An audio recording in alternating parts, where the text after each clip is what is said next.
Hey everyone, my name is chaoticwolph and welcome back to Homestuck. John and his friends, and actually like I would say everybody, the whole gang is here in the one session finally, but then Mr. Caliborn here has to be a spoil sport and like trash our this? Yeah, I don't actually know what's happening, but he's going all crazy maniacal laughter on us, so let's just proceed to X6. Oh no, everything is green. Oh, what the freaking hell? Worthless garbage, stupid, wow, overpriced trash, dumb noise, whatever, bullshit. Also, what the hell are those? Jalapenos? Dude, what is this monstrosity?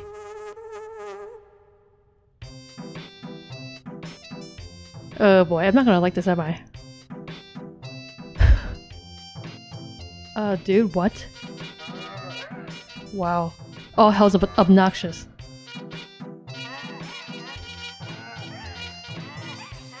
This is just... wow. It's just like animals screaming and people screaming.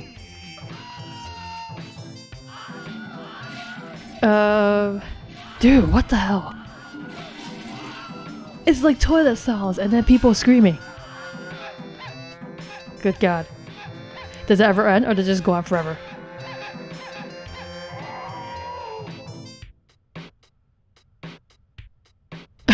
What?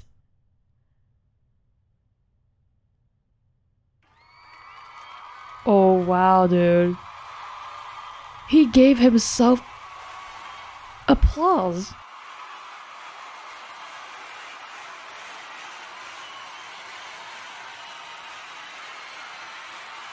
Dude, enough is enough, okay? It wasn't that great. he's just like keeping that finger on the applause button.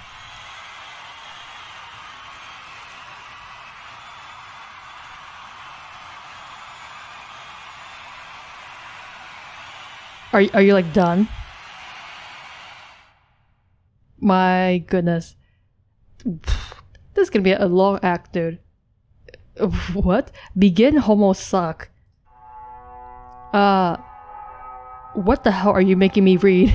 Or even look at? These are all his drawings, aren't they? I bet they are. Oh god. Everything's so obnoxious. The text is so green and obnoxious. The drawings are obnoxious. Everything's obnoxious. A young male Homo sapien is trapped in his room.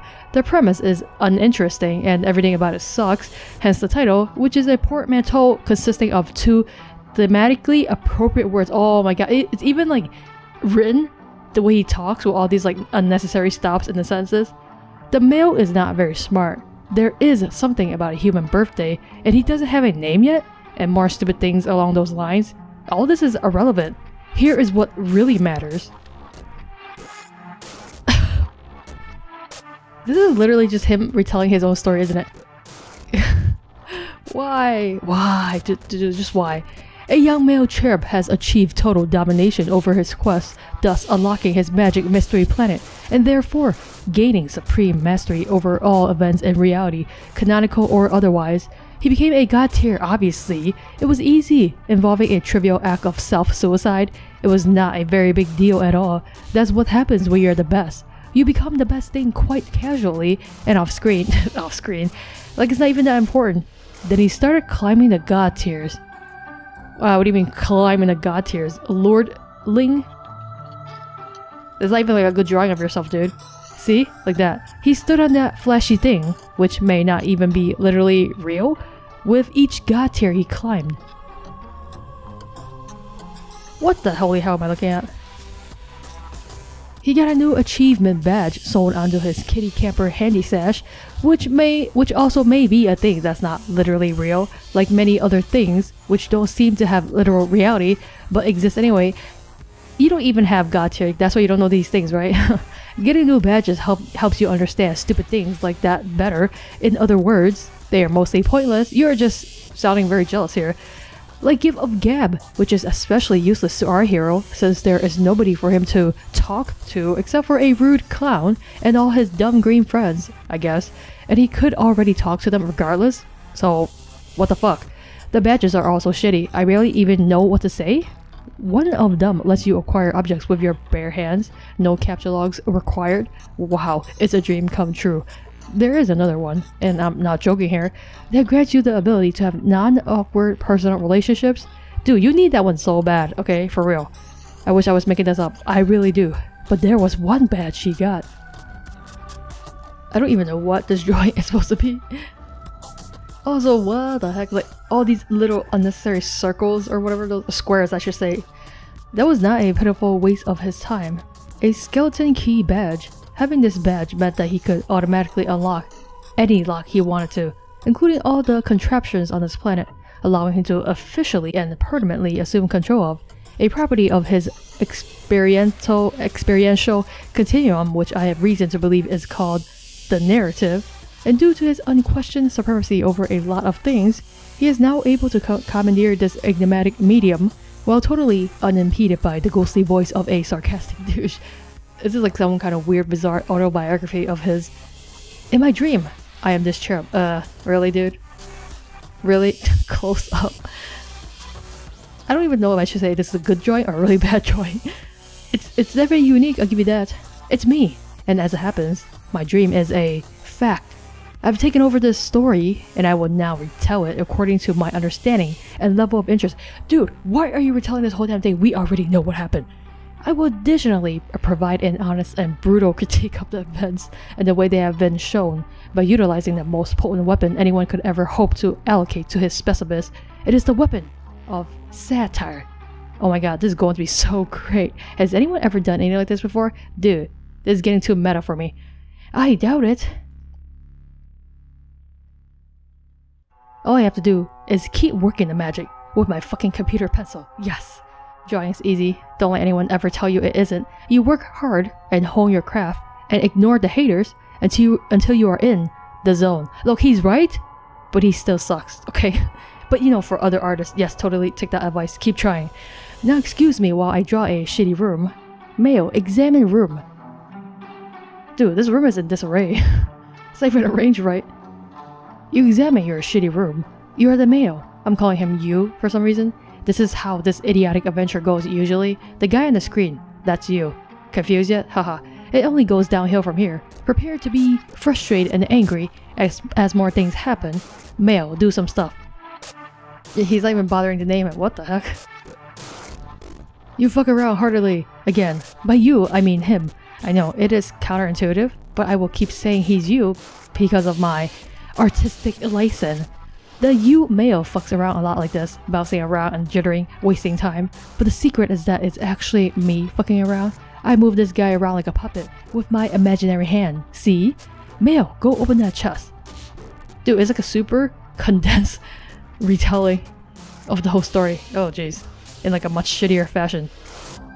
And I tell my puppet what to do by typing orders in the thing while pretending that you are typing them. It is a disingenuous ruse at best to make you believe you are guiding my puppet, while also bizarrely insisting that you are the puppet by calling him you. I unsuccessfully strive to immerse you in an experience that no one with a brain could ever conceivably wish to participate in regardless. Look, I know he's like mocking Hussy, but it just makes it feel like he's making like an idiot of him. Like he's mocking himself, which I wholeheartedly agree with. You know, he looks like an idiot doing this whole thing.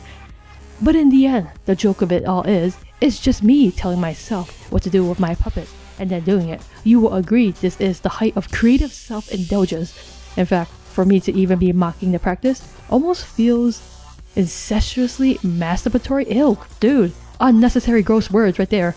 Even though that is a redundant phrase for cherubs. Ill? Yeah, definitely ill. Male, hide inside chest. Oh, that's new, I think. Beep. Beep, beep, beep. Oh, aboard the idiot wagon. This is the kind of thing that happens almost every screen, as opposed to accomplishing things that are important or make sense. Let's take note of the fact that I am slamming this tendency and move on. Male, go over there. Go over where, dude? There's nowhere to go. Okay, you go over there, you stand there, and nothing happens. God damn, I am good at this. Male, do a dance on the shape. On the what, dude? On the shape? You get on the shape, and I make you do a dance. He's not even trying to name stuff. It's just like everything is like male, shape, thing. I use the principle of animation to put movements in motion, somehow. You notice by now my storytelling genius. I drew my puppet, and I drew his room, and that's it. Now all I have to do is move him around the room and make him do meaningless things for laughs. But the really funny thing is, the laughter is mostly coming from me. Ah, you're so funny, dude. It is happening at your expense. What is happening? These are the panels that he drew. Duh. What the heck, dude? Wow. Wow, dude, wow. Such great retelling. This way, I can make so many of these story rectangles so fast. So it seems to everyone who is stupid enough to look at my rectangles in the first place, that so much is happening. And the plot is advancing at breakneck speed. This is just a clever trick though. Oh my god. Because the truth is, there is no plot. Nothing is actually happening ever. Just a lot of bullshit like this, with cakes and cards flying every which way, and you are just sitting there, frowning at it. This is like Hussey, mocking himself in a weird, bizarre way, through very many layers of meta, you know? Male, exercise freedom to leave room. We talk about there is no freedom to leave room. Strife. The lucky male is oblivious to his privilege of not being chained to his room with the horrible sister he doesn't have. The advantage makes him way too overpowered, and therefore he is what some refer to as a human Mary Sue. This makes him less sympathetic and gives you another reason to actively route for his death. He goes downstairs, and you think, this is it. Something important is happening. But your observation is another brainless fallacy. The thing happening here is just as pointless as everything else. The larger Homo sapien is obviously attempting to help the male grow up and become strong through a rite of passage involving sweets, possibly to help the male become a trickster? But the male is stubborn and refuses, like an idiot. Male, leave building. Dude, he still got his ridiculous birthday hat on. It turns out the male can leave after all, relatively unhindered, basically contradicting the entire premise of the story. What a joke. You say to yourself. You, the reader though, not you, the male. Male, boggle vacantly at these shenanigans. Dude, all this stuff is like already out here for absolutely no reason, because he's not telling the story in like a detailed way, so nothing makes sense. It begins to dawn on you that everything you just did may have been a colossal waste of time. It also begins to dawn on you that I was the one all along who illustrated this fantastic cartoon rectangle, which you remember that you saw before somewhere, and you now find this revelation to be almost as retroactively plausible as it is mind-blowing. It brings to mind a famous quote from a celebrated poet of yore that I think goes like this. Well shit, that's a hell of a mystery. No one thought it was a mystery, and didn't even really need solving, but damn if it didn't just get solved. So nice work. Cheer up Shakespeare, probably. Yeah, sure, cheer up Shakespeare. I am almost certain cheer up Shakespeare said that. Are you though? Are you? What is this ugly ass looking Google? In the interest of full disclosure though, when doing fine art, sometimes it pays to cheat and find things that are hard to draw on the internet, but they are already there for you. Then just do that for everything. Don't even draw anything, just get it from the internet. This can save time and make you appear to be better at things than you really are. Take this advice to heart if you want to be as successful as me. Not gonna happen, by the way. Anyway, back to the story. Everything is just so hideously drawn and so damn green. After an endless parade of unamusing and inconsequential events, finally something happens. You will find this is customary for this tale. Lots and lots of stupid and unimportant things happen. Then finally, out of nowhere, a stupid important thing happens. Dude, too much meta, man. Too much self-critique here. A meteor appears without explanation. It is headed directly for the male. There is nothing he can do but accept his fate. Look, he does not even try to flee, because he is an ignoramus. Male, get murdered by explosion. Well, as you can see, clearly he doesn't actually get murdered by the explosion. He gets out safely, kind of. You, parentheses he, are thoroughly murdered by the explosion. You, parentheses not him, are stunned and yet underwhelmed by the moment of anticlimax. As you continue to boggle vacantly, you reaffirm your suspicion that nothing you just did mattered at all. Confirm the kill. Dead, but it's crossed out. And I don't even know what the heck this is. What does it say below there? KO'd. Okay. You, parentheses I, produce photographic evidence of the slaughtered male body. He is indeed dead. and will stay dead for the whole story. Only his ghost will show up now and then, in a blurry flash of light, to haunt me periodically throughout history. But I will say more about that later. Did he just rewrite this whole story so that the male is like hussy or something? I don't even understand. You, parentheses you, think the above graphic looks familiar. You think you have seen this great drawing before, in a different context. You see, this is what master storytellers refer to as a visual callback. Truly exceptional professionals often will take an old drawing they did that shows a similar situation and do a couple of half-assed things, like change the colors to make it slightly different. You, parentheses still you, observe that this ingenious feat of laziness makes the repeated things seem more profound and meaningful than they are, for reasons you don't understand, because they don't exist. This is a trade secret among skilled artisans such as I. Please try to keep this on the down low and not tell anybody. It can be our secret. They don't even need to know. The end of Act 1. Oh, the end period of Act 1. I don't know why it's written like that. The ugly ass curtains closed. Dude. That was like a super, like, shitty version summary of like Act 1. Kind of amazing in its own bizarre way. This concludes the first thing of the story, which is called an act. There are a lot of these, and they only get longer, and they begin to split into acts and acts. Trust me, the structure rapidly deteriorates into utter nonsense, or at least it would if it had not already begun as such a reeking pile of shit out of the box. But please do not worry, I will be there to guide you through every mind-numbing twist and turn while prodding the material with my keen wit and satirize the hell out of everything to hold the responsible parties fully accountable for these crimes, while maximally validating my angriness about it. Yeah, that's exactly what you're doing right now. Maybe you thought you were going to see some other stuff, like what happens to all these idiots next? The answer is obviously, who cares? This is going to be so much better. Either way, you have no choice. I am in total charge here now. I believe at this point, another one of my villainous, full-throated laughs will be in order, so you know you're a villain then. Villainous laughter happened. Which is what? You just key slamming? Oh, he just rapidly typed H-A. That's so stupid. Like, oh, whoops. He actually hit the caps lock. What a loser. What was that? Was that what you hit the caps lock? What? Hold on, BRB. I mean, capital BRB. Why?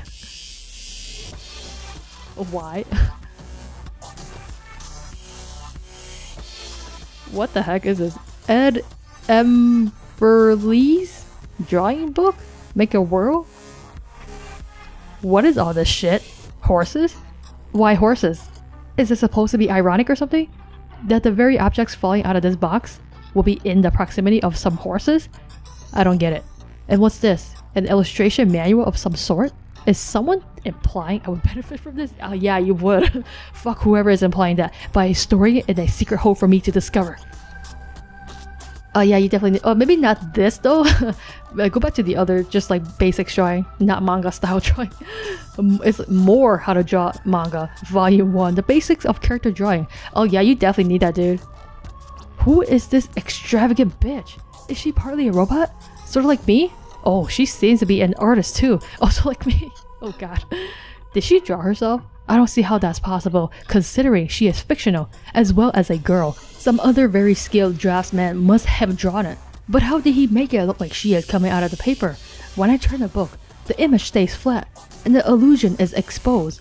I wonder if the sorcerer of this so-called manga reveals the nature of his wizardry inside the tome.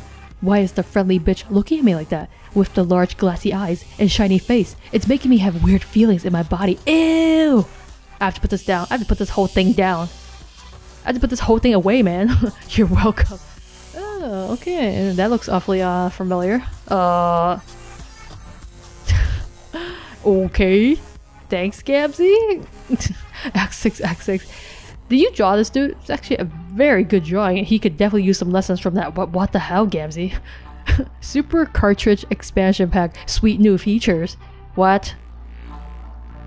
Dude, I don't even know what, okay? But look at all he's done for you, man. You should appreciate that shit. Oh my god, do I have to read this whole thing?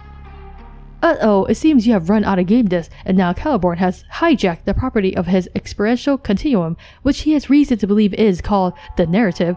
Little does he know you recently made the shrewd decision to purchase the X6X6 Super Cartridge Expansion Pack. Just plug it into any in-universe console port to unlock a variety of exciting new gameplay features, and proceed through the remaining canon unfettered while Caliborn muddles through 6 new sub-acts of infantile subversive parody, targeting the very tale he inhabits. None the wiser. Did Hasi write this?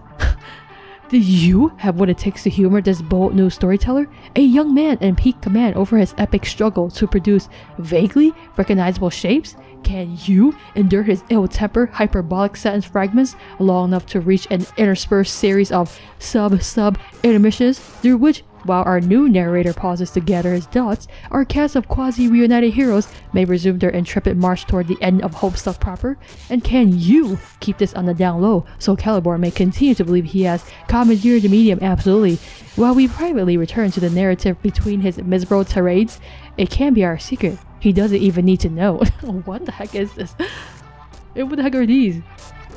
Act 1 to... It's the X6X6 from 1 to 6. What the freaking hell? Oh hell no. Special Stardust. Oh hell no. Oh hell yes, dude. Okay, what? Hey, candy corn. Okay, fine. Let's see how his dumb cartridge runs with just a pinch of Stardust. Why are you running it if you don't want it? I don't get it. Oh yes, and how about some delicious false teeth for good measure? Why not? Those are candy corn, dude. And the real question is, how does his candy corn that he stuck in his teeth not deteriorate it? Because it's freaking candy? And he's had it in his mouth for like the whole damn time? Doesn't make any sense. I am no expert on microchips, but I doubt these conditions are ideal. Yeah, they're not. I think he just ruined the whole cartridge. Yes, perfect. The show must go on. So as to quote another famous chirp, though I'm not sure which one. Probably a sports legend, I would guess. While I pause to gather my thoughts for my Act 2 tirade, please enjoy this intermission cartridge, or whatever it is, with its exciting new gameplay features. I hope it doesn't have any problems or anything. He's being a dick. He ruined the cartridge and now he's gonna run it. What a douchebag. Well, alright guys, before we find out whether the cartridge is actually gonna have any problems, let's end the video here and take a little break from all that nonsense we just read. It was basically, so this whole X6X, wait, hold on. So the next one is X6X6 Intermission 1, so I guess this is X6X6 Act 1, which was like him retelling Act 1. Wait, so hold up. There's gonna be 6 sub-acts of this X6X6, and we are in Act 6, so I think each act is literally gonna be him retelling it, isn't it? In like a super weird, condensed version of, which is like self-mockery in a weirdly super meta and bizarre way. Like, oh my god, so weird. I mean, he kind of did summarize everything, but just like all the details are out, so it's like it doesn't even make any sense. It's like a huge mockery, and it is a mockery of what happened, but like if you skip all the first 6 acts and you just read this, you're like, what the hell is this? Because it makes no sense whatsoever. But if you understand what happened, you can definitely see how he's mocking it. And it's so weird because this is basically Hasi making this character mock himself, but like mock his character that's in this story. Dude, there are too many layers of meta in here. So okay, I'm just gonna put a stop here and I'm gonna end the video here. So thank you guys so much for watching this. Let me know what you think about this episode, and I will see you guys in the next video.